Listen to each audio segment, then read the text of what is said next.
guys, flex ko lang po ang aking bago na namang collection.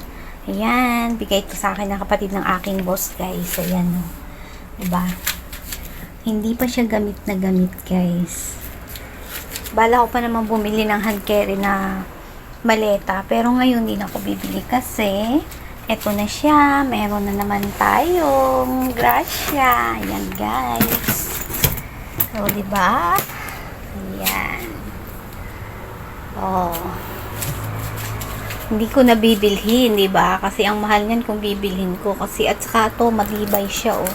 Royal Polo ang tatak niya, guys. So, thank you, Lord. Kasi, ayan, hindi ko na bibilhin siya. Ang kailangan ko na lang na bagong maletang ganito ay yung malaki siya. Mga 30 kilos, guys. Ayan. So, tapos na rin akong mag-box. Ayan. Nilagay ko na sa loob ng box yung aking mga ipapabagahe sa Pilipinas. Kaya, lalagyan ko na lang siya ng mga chocolate, sabon, at iba pa na ipadadala ko sa aking anak. Sa family ko, guys. So, yun lang, guys.